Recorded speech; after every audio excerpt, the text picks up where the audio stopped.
Good evening दोस्तों, मैं हूं दिनेश के वोरा। बहुत बहुत स्वागत है आपका वर्ल्ड व्यू के इस प्रोग्राम के अंदर। दोस्तों, आज हम बात करेंगे अमेरिका के अंदर लॉन्गेस्ट शटडाउन की आज तक इतिहास में। लेकिन क्या उससे ट्रंप साहब को कोई फ़र्क पड़ता है, सिवाय इसके कि 15 लाख गवर्नमेंट एम्प्लॉयज़ को पूरी तरह से इम्पैक्ट पड़ा है। उसमें से करीब करीब 7 लाख को तो फर्लो पे भेज दिया गया है, यानी कि नो सैलरी, नो जॉब, और बाकियों को नो पे के ऊपर भेजा गया है। आप सोच सकते हो कि हालात कितने बुरे अमेरिका में हो सकते हैं। उसकी इकॉनमी के ऊपर पर डे के हिसाब से बिलियंस ऑफ डॉलर्स का माइनस असर हो सकता है, नेगेटिव असर हो रहा है। पाकिस्तान और अफगानिस्तान के बीच में इस्तांबुल के अंदर बातचीत टूटती हुई नजर आ रही है और ऐसा लगता है कि एक बार फिर से दोनों जंग के मैदान में आमने सामने खड़े हैं। अमेरिका ने जो न्यूक्लियर मिसाइल का टेस्टिंग किया है, मिनटमैन 3, एक्चुअली ये मिसाइल तो 50-60 साल पुरानी है, तो क्यों उन्होंने इस पर अपग्रेडेशन नहीं किया है, कहना मुश्किल है। और जहां ज़ोहरान ममदानी का जिक्र पूरी दुनिया में हम भी अपने प्रोग्राम्स में लगातार कर रहे हैं और हम बता रहे हैं कि किस ढंग से अमेरिका के अंदर एक क्या कहते हैं कि मिडिल पाथ की पॉलिटिक्स वापस आ रही है और जो एक्सट्रीम राइट की पॉलिटिक्स है उसको एक धक्का लगा है। और साथ में ही भारत के अंदर ही आज बिहार के इलेक्शन तो हैं और साथ में जेएनयू यूनिवर्सिटी जो है, जवाहरलाल नेहरू यूनिवर्सिटी जो है, जो हमेशा बीजेपी और आरएसएस वाले जो नफरत करते हैं, कहने को नंबर 1 यूनिवर्सिटी ऑफ इंडिया है, वहाँ पर जो आज स्टूडेंट इलेक्शंस थे उसके अंदर चारों पोस्ट लेफ्ट फ्रंट ने जीत ली। जी हाँ, राइट फ्रंट की बुरी तरह से हार हुई है। तो जो ज़ोहरान ममदानी ने जो एक क्रम शुरू किया था, अब भारत के अंदर भी होता हुआ नज़र आ रहा है। और जब 14 नवंबर को बिहार के इलेक्शन आएंगे तो हो सकता है यहाँ पर भी एक बदलाव होता हुआ आपको नज़र आए। तो स्वागत है आप सबका। नमस्कार, गुड इवनिंग, सत श्री अकाल और आदाब आप सबको। तो चलिए सिलसिला शुरू करते हैं। सबसे पहले आज बात करेंगे अमेरिका में बढ़ते हुए क्राइसिस की, और ये क्राइसिस इतना बड़ा कि अब करीब करीब 37 डे हो गए हैं शटडाउन के। ये इतिहास का सबसे लंबा शटडाउन है और इससे पहले 35 डेज का शटडाउन था, और वो शटडाउन भी डोनाल्ड ट्रंप के कार्यकाल के अंदर जो पहले था 2018 में था, ये तब हुआ था। लेकिन इन 37 डेज के अंदर कितना नुकसान हुआ है।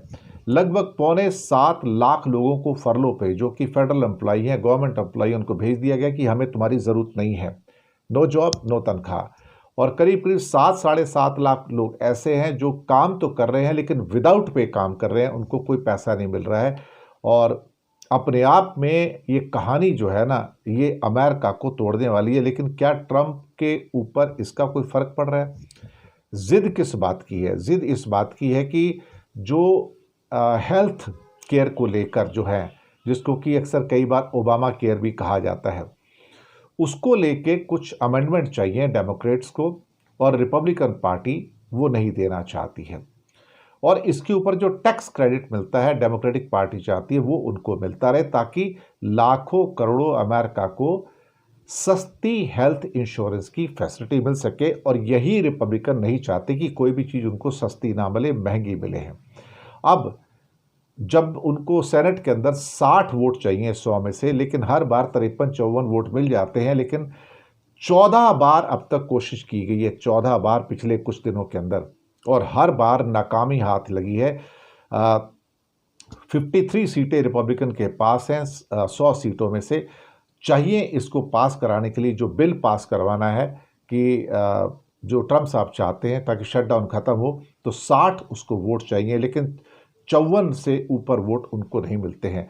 और यदि कि रिपब्लिकन अभी तक पिछले 1 महीने से भी, या सवा महीने के अंदर, एक भी डेमोक्रेटिक मेंबर पार्लियामेंट को खरीद नहीं पाए हैं, अपनी साइड में ला नहीं पाए हैं। हिंदुस्तान होता तब तक पूरा अपोजिशन ही खरीद के ले जाते थे मोदी जी। अब ये आर्थिक झटका जो है बहुत बड़ा है। अब तक $7 बिलियन का नुकसान हो चुका है, और अगर ये संकट और आगे चलता है तो ये $11 बिलियन का नुकसान हो जाएगा और कुछ दिनों के अंदर। यानी कि लाखों सरकारी कर्मचारी अब बिना तनख्वाह के काम कर रहे हैं, और सारी जो फूड स्कीम्स वगैरह थी, हेल्थ स्कीम्स थी, वो सारी की सारी पूरी सस्पेंडेड जोन में आ गई हैं। 4 करोड़ से ज़्यादा अमेरिकी, जी हाँ, 4 करोड़ से ज़्यादा अमेरिकन जो है हर महीने सरकार की फूड स्टैंप योजना पर डिपेंड करते हैं, फूड स्टैंप योजना, और ये 1 नवंबर से पूरी तरह बंद है ये।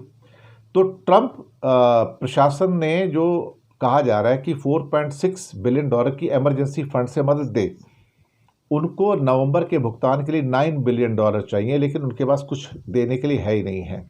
अब क्या कहा जा सके, अल्टीमेटली कुछ समझ नहीं आ रहा है।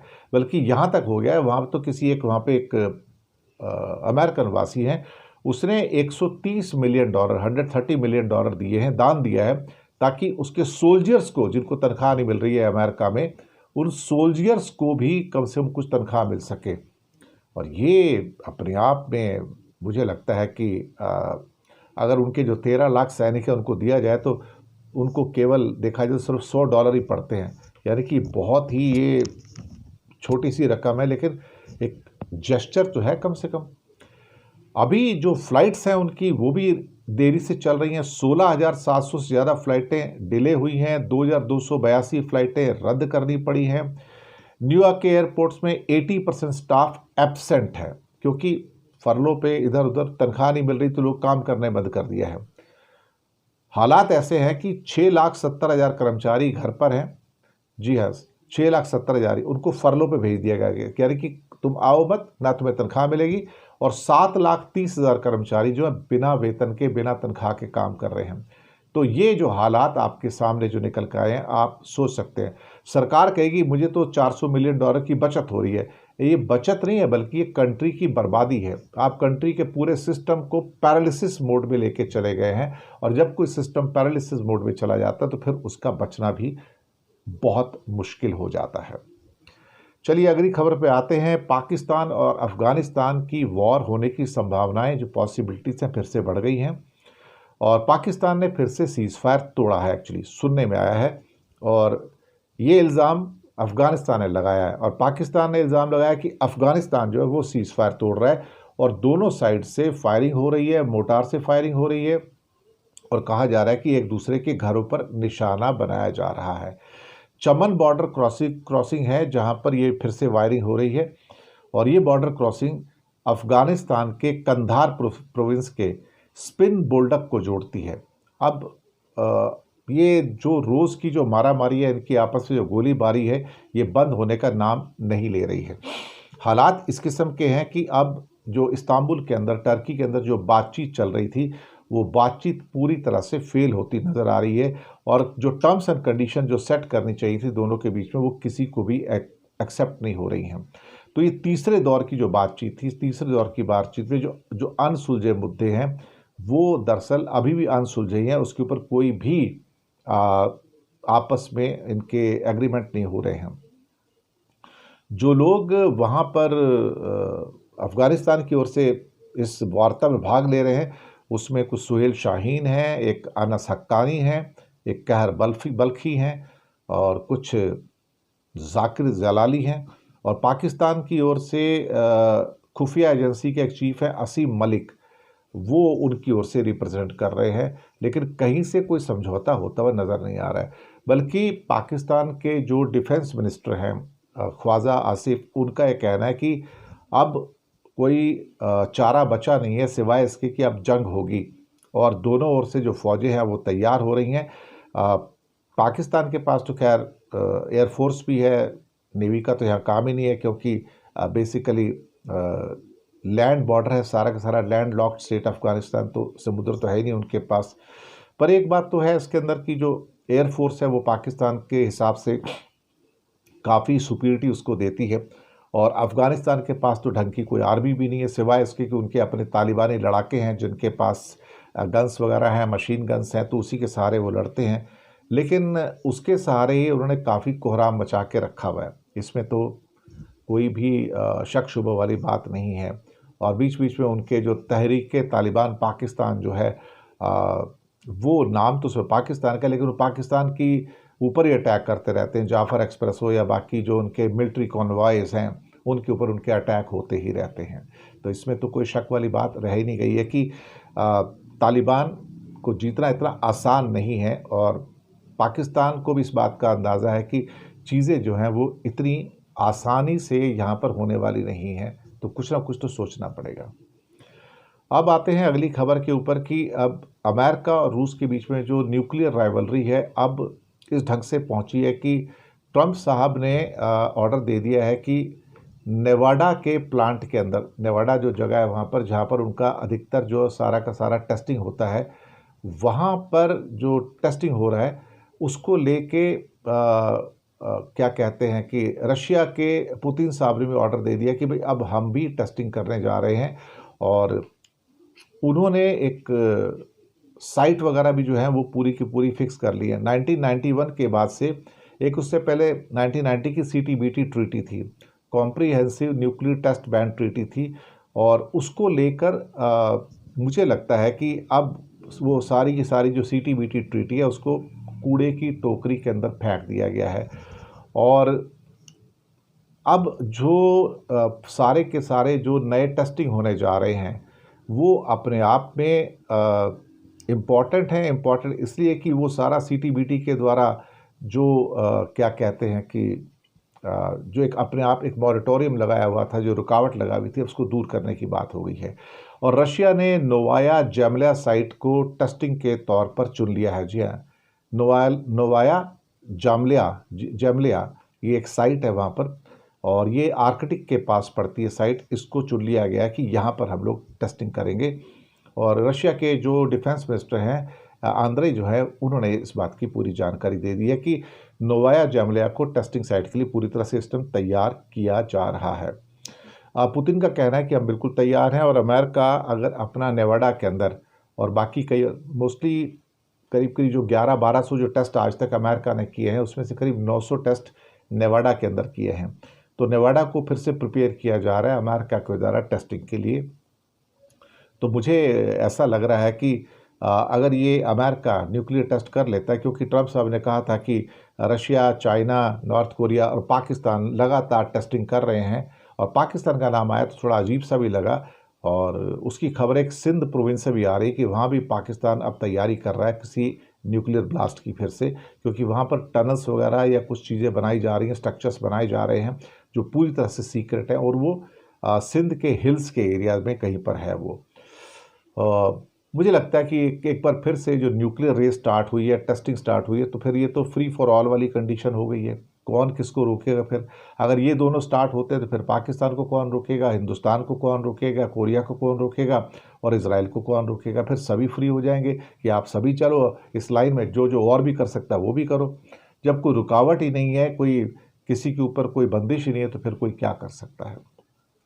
एक आखिरी खबर पे आते हैं, और वो ये है कि ज़ोहरान ममदानी के जीतने के बाद पूरी दुनिया में हलचल है कि एक बार फिर से जो राइट विंग की यहाँ पर हार हुई है। ज़ोहरान ममदानी जो कि एक जू स्टेट के भी खिलाफ है, किसी भी धर्म आधारित स्टेट जो होती है, रिलीजन बेस्ड जो स्टेट होती है, उसके भी खिलाफ है। और वो अमेरिका के अंदर ख़ासतौर से उनका जो व्यू पॉइंट रहा है वो बहुत इम्पॉर्टेंट रहा है। अब उसके ऊपर तो जो मीडिया भी है, ख़ास तौर से इज़राइल का मीडिया हो या क्या कहते हैं कि सऊदी का मीडिया हो, वो भी इसके ऊपर अपना रिएक्शन दे रहे हैं कि ये पहले मुस्लिम मेयर हैं। अब कमाल की बात है कि इंडियन ओरिजिन के जो मेयर हैं, हालांकि इंडिया से उनसे कोई नाता तो है नहीं, होती युगांडा से आए थे। हाँ, उनकी मदर जो है मीरा नायर, वो इंडियन ओरिजिन की हैं, लेकिन वो अमेरिकन नागरिक हैं। अब 2 मुस्लिम मेयर्स इस टाइम दुनिया के अंदर हैं, वो भी 2 बड़े शहरों के अंदर। न्यूयॉर्क के अंदर अब हिंदुस्तानी मूल के क्या कहते हैं कि ज़ोहरान ममदानी है, और लंदन के अंदर जो है सादिक खान है, जो पाकिस्तानी मूल के व्यक्ति हैं। और कतर की में अगर अल जज़ीरा ने लिखा है कि कम्युनिस्ट कहे जाने वाले मुस्लिम ज़ोहरान ममदानी ने न्यूयॉर्क में हिस्ट्री बना दी, और इसे एक एक्स्ट्राऑर्डिनरी और एक क्या कहते हैं कि हिस्टोरिक चुनाव बताया गया है। और 20 लाख से ज़्यादा लोगों ने ज़ोहरान ममदानी को वोट किया, बिना ये सोचे कि मुसलमान हैं, हिंदू हैं, सिख हैं, ईसाई हैं, कौन हैं। 60% जो मतदान हुआ। और लंदन से आने वाली एक अल कुदस अल अरबी वेबसाइट कहता है कि ममदानी की जीत एक प्रोग्रेसिव लोगों की जीत है और एक नई एज को शुरू करेगी। और ये अपने आप पे एक बड़ी बात है। मुझे लगता है कि ये भी स्काई न्यूज़ अरेबिया ने भी कहा है कि अगर कोई दिखा सकता है कि देश को धोखा देने वाले ट्रंप को कैसे हराया जाए तो ये वही शहर है। तो ममदानी ने ललकारा और ट्रंप को हराया। ये हार ममदानी की, तो ये जीत ममदानी की तो है, लेकिन ये असली हार जो देखा जाए तो ये ट्रंप की हार है। इसके अलावा इजिप्ट के अलगद टीवी ने भी अमेरिकन सेनेटर बर्नी सैंडर्स के बयान का हवाला दिया और सैंडर्स ने कहा था कि ममदानी ने मॉडर्न अमेरिकन हिस्ट्री के अंदर सबसे बड़े पॉलिटिकल जो अप स्टेजेस हैं उसको अंजाम दिया है। ये अपने आप में दरअसल देखा जाए तो ज़ोहरान के नाम से जो सारे के सारे जो पोस्टर लोगों के हाथ में हैं, ये बहुत बड़ी जीत है। और कुछ लोग कहते हैं कि ये मुस्लिम विक्ट्री है, लेकिन मैं उसको एज ए मुस्लिम विक्ट्री नहीं कहूँगा। मैं इसको कहूँगा कि जो प्रोग्रेसिव माइंड है, डेमोक्रेटिक माइंड है, जो लोगों के अंदर एक ओपननेस लाना चाहते हैं, जो रिलीजन बेस्ड जो थ्योरीज़ हैं उसको डिफीट करना चाहते हैं। और कई तो राइट विंग उनको फ़िलिस्तीनी समर्थक बोलते हैं, दे आर पैलेस्टाइन सपोर्टर्स। और इजरायली अखबार जो हैं उनको एंटी ज़ायनिस्ट कह रहे हैं कि वो इजराइल यानी कि पूरे जूस के ख़िलाफ़ हैं। वो जूस के ख़िलाफ़ नहीं है, लेकिन जूस के ऊपर आधारित पूरी एक स्टेट, एक कंट्री उसके ख़िलाफ़ है। और एक और चैनल 14 न्यूज़ की हेडलाइन है जो ये कहते हैं कि पिछले 20 सालों में अमेरिका में इजराइल के लिए नफ़रत बढ़ गई है और ममदानी की जीत उसका नतीजा है। इजराइल में इजराइल के प्रति नफ़रत बढ़ी है, अमेरिका में जूस के प्रति नफ़रत बढ़ी है। और बहुत सारे जूस एक्चुअली न्यूयॉर्क के अंदर ममदानी के साथ नज़र आए हैं। उनको भी लग रहा है कि नेतन्याहू ने उनको बहुत ज़्यादा बदनाम कर दिया है। हालात कुछ इस किस्म के हो गए कि आज इजराइलियों को और जूस को लोग बुरी नज़र से देख रहे हैं। और कई इजरायली कह रहे हैं कि ममदानी खुलकर इजराइल का विरोध करते हैं। वो पहले भी कह चुके हैं कि वो इजराइल को यहूदी का देश नहीं मानते हैं।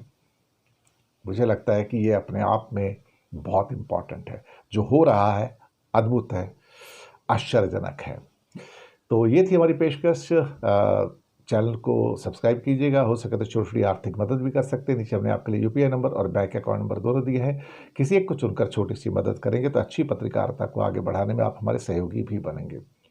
तो 9:30 वर्ल्ड न्यूज़ देखिएगा कुछ और खबरों के साथ। मिलते हैं बहुत जल्दी। तब तक हंसते रहिए, मुस्कुराते रहिए और जल्दी आपसे कुछ दिनों के बाद लाइव मुलाकात भी आपसे होगी।